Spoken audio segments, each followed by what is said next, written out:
trusted news source, this is the Fbx Evening News. Good evening, and thanks for joining us. The state Senate has passed a bill changing Alaska's oil tax structure. While supporters say it will make Alaska more competitive, critics say it's a giveaway. News Center 11's Monty Bowen has the story. Just one amendment of more than a dozen passed. It was a majority-backed proposal that would raise the base rate from the current 25% to 35% and $5 per barrel. We weren't happy with a regressive tax rate because of our royalty system. So the $5 slides along, has less effect at the higher range than it does at the lower range. It makes it slightly progressive for Alaskans. It's also based completely on production. Without making new oil, you don't get the $5. It provides incentives for production of all types of new oil. Shale, heavy oil, viscous oil, new areas. I talked a little bit about those pockets of oil that are so difficult to reach yet are still in the legacy fields, and the coil tube drilling and all of those high-tech, innovative pieces. That's where the gross revenue exclusion comes in. It only applies to new oil. The bill still has a ways to go before it would become law. If we can't fill the gap between our spending and the future production, that's a failure.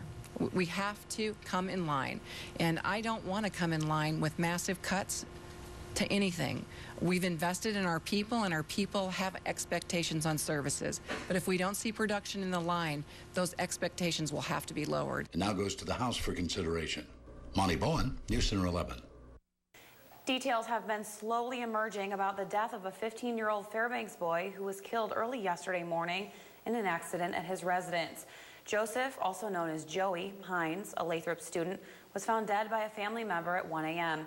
According to Alaska State Troopers, the young man was reaching behind a dryer when the accident occurred. Now it is believed he was electrocuted by an unprotected power source and died from asphyxiation due to the placement of his body. The incident was not immediately released as members of the Fairbanks North Star Borough School District gathered a crisis team to first notify the students of the death. He was always there for me, and he would always talk to me, like if he needed a friend, and it definitely hurts. I know that he's in a better place now, and knowing that he's under God's protection, and I hope that he looks over his family and gives his family some peace. Concerns regarding operations and business practices for the contracted school bus service for the Fairbanks North Star Borough School District are being investigated, according to Superintendent Pete Lewis. Lewis updated school board members this week of what is being done after several employees of the school bus service company First Student contacted the school district with their concerns. Drivers, mechanics, and others testified on safety and mechanical defect issues as well as understaffing issues with the bus service company. Lewis says he is working in cooperation with First Student management and has tapped a retired Department of Motor Vehicles supervisor, Bob Koslick, for help. Probably a couple more weeks before we'll be ready to kind of roll out with the report about that, but we're trying to follow up on all of those pieces and ensure that the appropriate procedures are in place and that we have a way to follow up and make sure that that's staying in place and addressing any issues that need to be addressed. The man accused of shooting a village public safety officer to death in the village of Manicotuck Tuesday has been arraigned on a charge of first-degree murder. 42-year-old Leroy Dick Jr. appeared in court in Dillingham. He's accused of shooting 54-year-old VPSO Thomas Maddle with a rifle. Maddle was responding to a home where a man was reported to be suicidal and had assaulted another person. Troopers responded to Dick's residence from Dillingham and talked him into coming out of his house and giving up. Maddle's body arrived in Anchorage Wednesday morning and was taken to the medical examiner's office. Mr. Dick made clear he did not want an attorney, and the magistrate gave him a lengthy list of reasons why he would probably want to have one, whereby Mr. Dick very plainly said, quote, "To be honest, I could say I'm guilty of the crime." So the weather. Okay, yeah, weather. Well, a little bit of snow, a little bit more possibly. Yeah, but, first day of spring, huh? Yeah, enjoy it. Mike Schultz joins us now with our first look at our weather for the evening. Mike. Yeah, the big concern I have, guys, is the streets are getting pretty slick out there, so keep that in mind. We're looking at a little more snow in the forecast right now. Temperatures across the interior, once again, are pretty consistent. As you can see here, 18 degrees at Fairbanks, Fort Wainwright 18 degrees, North Pole 19, and 18 degrees also at Nenana, 13 at Denali Park, while Allison Air Force Base checking in with 17 and 14 degrees in the Delta Junction area. Like I said, more snow is on the way, not a lot, but still enough to give us a few problems. In the lower 48, a big snowstorm to talk about. We'll tell you about all the weather later on. Stephanie, Daryl. Daphne? Snarl? Daphne and Snarl. Well, when we come back, Interior Secretary Ken Salazar wants more information regarding a road through an Alaskan refuge. And things are getting hot at the Hap Ryder Riverfront Theater starting tomorrow. Those stories are next. Stay with us. This edition of the Fairbanks Morning News is brought to you by Holy Dog Pet Boarding, top quality pet boarding in the interior, and by Idea Homeschool. Welcome back to the Fairbanks Evening News. Continuing, area auto service workers forming an organization today stepped outside of their normal line of work in order to enrich the lives of a worthy family. Collaborating with auto repair facilities around Fairbanks and North Pole, the 8 interior Napa Auto Care Centers repaired and today presented a sports utility vehicle to officials with the Interior Alaska Center for Nonviolent Living. The vehicle will then be given to a client the agency serves. Keys and title were turned over to agency officials during a brief ceremony at Miguel's restaurant. Mike Thomas is the founder and owner of Mike's University Chevron. Thomas says pooling their efforts and money into such a venture leaves them with a great sense of satisfaction. Oh, absolutely. It's really cool that our group could it was a joint effort with our whole group, the Napa Auto Care Centers of Fairbanks and North Pole. Yes, it's always good to be able to share with the community. You know, some of us are more fortunate than others, and we always like to share some of our good fortune with other people who don't have as good. Oh, it's awesome. They have been so generous, and there's going to be a family that will definitely be able to use this vehicle because we're going to we have long-term residents who are working towards self-sufficiency, and this will help them towards that. Fairbanks Drama Association is bringing back a fan-favorite production as part of their 50th anniversary celebration season. Tomorrow, they unveil their latest production of Smokey Joe's Cafe. She comes on like a rose, but everybody knows. As part of their 50th anniversary season, Fairbanks Drama Association's production of Smokey Joe's Cafe is in the hands of their managing director, Peggy Ferguson.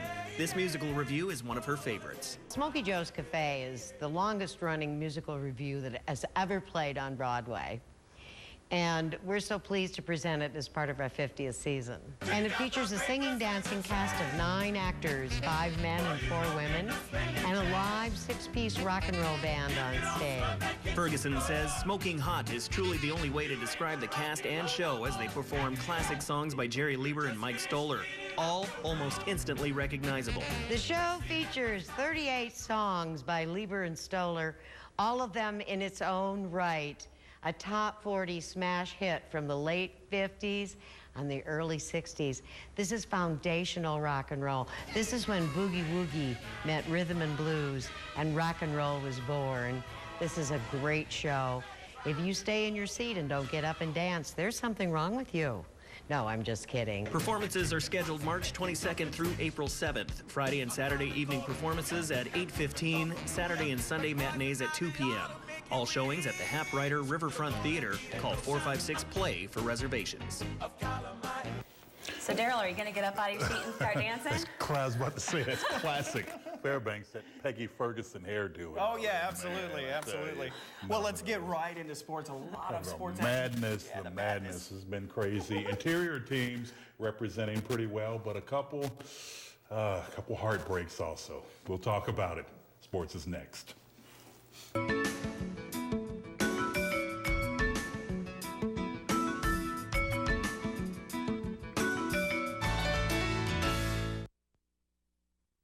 Brought to you by the Law Office of Rita T. Alley. Peace of mind through professional legal services.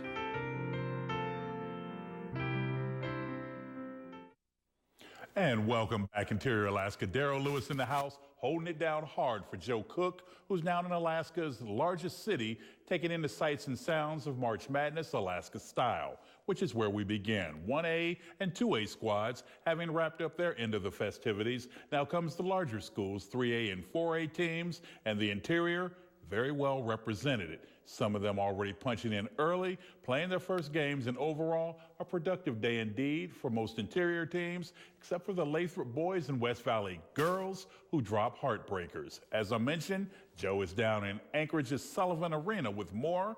Young man, take it away. Daryl, I'm here in Sullivan Arena. March Madness going on right behind me. It's a great atmosphere, very electric crowds, and great gameplay. Here is the day one recap from the ASAA state tournament. The Lathrop girls were taking on the Kodiak Bears at 8 a.m. early this morning. The early start didn't affect the Malamutes, starting on an 8-1 run. Risha Talley set the tone with 11 first half points. She finished with 15. Ruthie Hebert had 23 rebounds and 9 points. Yeah, that's right, 23. Kodiak shot 28%, but they came back, making it 38-42 with about 3 minutes to go in the game on a Jerica Nelson three-pointer. She had 19 points to lead Kodiak, but Jasmine White closed it out with a game high, 20 points and 7 assists. Lathrop wins 56-42. They will face the winner of the West Valley Diamond game. In the second game, it was Monroe versus Grace Christian. Both teams were sloppy at first, turnovers, 4 on both sides. Grace Christian led 10-8 in the first quarter, but Jalen McCullough was Monroe's wake-up call, hitting 5 threes, igniting a 12-2 run. Monroe led 28-17 at the half. McCullough had 14 in the first half and finished with the game-high 21 points. The Rams hit 11 of 23 tray balls and held Grace to only 12 second-half points, and they cruised 50-29, and they will play Bethel in their next game. Third game of the day, the Lathrop boys against West Anchorage in a rematch. Late third quarter action here. The Malamutes trailed as much as 12. Kyle Carlson plays beat the buzzer on a runner. It falls. Lathrop is up 48-47 going into the fourth. Then West takes the lead on a Theo Ogahadi inbounds play.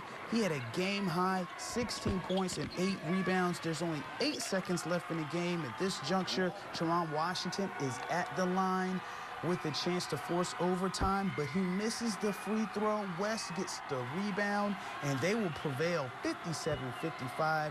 Gabriel Cunningham had 15 to lead Lathrop. The Malamutes will face Service or Diamond in their next game. In the fourth game, Hutchinson had a balanced attack. Mimi Wood, the 3A player of the year, didn't score in the first half, but Kiana Edwards and Ellie Veazey had big games in the first half. They finished with 10 points apiece. 9 of those points came in the first half. The Hawks led 28-14 at halftime, but Houston cut it to 4 late in the game. Just a minute to go. Nene Hale had a game-high 12 points, but Hutch made their free throws, and they go on to win 44-34. They play Barrow tomorrow, a matchup of 2 1 seeds. Daryl Lewis will have more on the West Valley Diamond game. And I'll have more tomorrow from our Interior teams in day 2 of the ASAA state tournament. From Sullivan Arena, Joe Cook, Channel 11 Sports. And good work, young man. And as Joe mentioned, the West Valley girls, the defending 4A state runner-up, taking on Diamond late this afternoon. West Valley also getting all-state guard Hannah Matson back. Matson hasn't played most of the season. Broken hand. Now, this game would go down to the final seconds. Both teams playing nip and tuck. Matson, the 4A Gatorade Player of the Year last year, and she did not disappoint. Matson and former fellow senior Caitlin Bryce combined for 27 points, but the Valley girls could get little scoring production from anyone else. West also will have nightmares from the free throw line, just 1 of 6 from the charity stripe. That was crucial. Lady Lynx win 42-41, sending Diamond to the state semifinals. West Valley lands in the consolation bracket, where they will face Kodiak tomorrow. And that's going to do it for sports tonight. Thanks for rolling with me for a spell. For more KTVF sports, log on to Twitter, YouTube, webcenter11.com, and download our mobile app, whatever's your flavor. And don't go anywhere because Mike Schultz is back with your full weather forecast. He's coming up next, and we'll see you. Hello, everyone. Welcome back into the Fbx Evening News. Mike Schultz with you once again for a look at the weather, and we'll start off with another great photograph. This one's sent in by our viewer who was able to capture one of our March sunsets. Again, the colors are very beautiful this time of year. If you have a photograph to share, by all means, send it to Mike Schultz at KTVF11.com. What's going on at the airport? After a high of 19 degrees, we're dropping down to about 16 right now. The record low was in 1959, 37 degrees below zero, and our low last night 13 below. Record high 55 in 1998, so we can see the temperatures are definitely showing a good trend. Sunrise 7:47, sunset 8:13, 12 hours and 25 minutes of daylight, a gain of 7 minutes from yesterday. See this big old blob of moisture coming our direction? That's going to bring us possibly some snow starting tomorrow afternoon and tomorrow evening, but maybe an inch or two at the most. That's about it. And that will continue into the weekend. And after that, the things start getting clearing once again. But a lot of moisture with that system that's moving in the west coast. What's going on across the rest of the state? You can see clouds are moving back in over Ketchikan. Also cloudy skies at Kodiak. Anchorage, 27 degrees. Lots of sunshine there. There's the snow that you saw on the satellite. And we have looking at to the north slope, just mainly partly cloudy skies at Barrow and cloudy skies at Fort Yukon. 18 degrees above, though, not too bad. Lower 48 weather, the rains are slowly subsiding across the Pacific Northwest, but they're really picking up across the deep south. Lots of energy down there. Big thunderstorms rumbling across the southern part of the country. You can see why. Again, the storms just billowing up of the afternoon heating, helping to develop those systems. And over the Pacific Northwest, things are quieting down quite a bit from a couple days ago, so with that, things are looking there pretty good. But another snowstorm expected to bring maybe close to a foot of snow in Denver over the weekend. Now, as far as this snowfall is concerned, you can see why. Again, a big bullseye right around the Denver area, and snow spreading out all the way out to the east as that storm system moves across. All being driven by the jet stream once again, as you can see, drawing down from the north, diving across the central plains, and then moving off to the east. To the north, it's colder. To the south, it's warmer. And in between, lots of clashing going on there. All right, back to Alaska for tomorrow. In the northern sections, partly cloudy skies in Nome and Barrow. A few flurries for the Fort Yukon area, 16 degrees for the high. Here in the interior, we'll be looking at occasional snow in Fairbanks and light snow expected for Healy. That'll be moving our direction by tomorrow night. And as far as over southeast Alaska, becoming sunny in Juneau and just partly cloudy skies for Ketchikan, so the best weather to be seen there in a long time. Over the southwest, increasing clouds for Cold Bay, partly sunny skies in Kodiak, and blowing snow for Bethel. And over the south central regions, again, looking at a lot of snowfall, 2 to 4 inches in Anchorage, 1 to 2 inches at Homer, but 5 to 10 inches of snow expected around Valdez, so a lot of snowfall down there.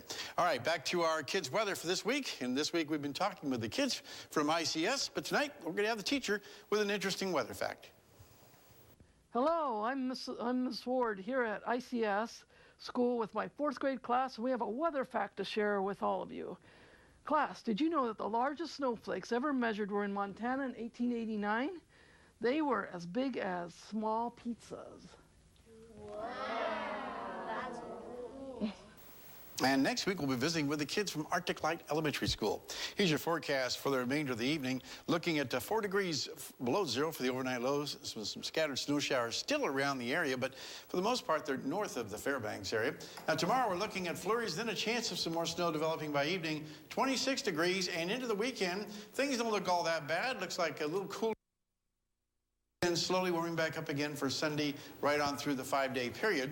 Overnight lows will also be not too uncomfortable, right around 1 below to 4 below, and then again warming back up again. So temperatures fluctuating and just about where they should be for this time of year. All in all, not too bad. Again, watch out for those roads because that little light dusting of snow makes it very, very potential for some skidding back and forth. You've seen that around, I'm sure. It hides the ice. Mm-hmm. Yeah, well, not only that, but the slight melting that's happening in the day, even though the temperatures aren't over melting, it's just enough to slick the road. Yep.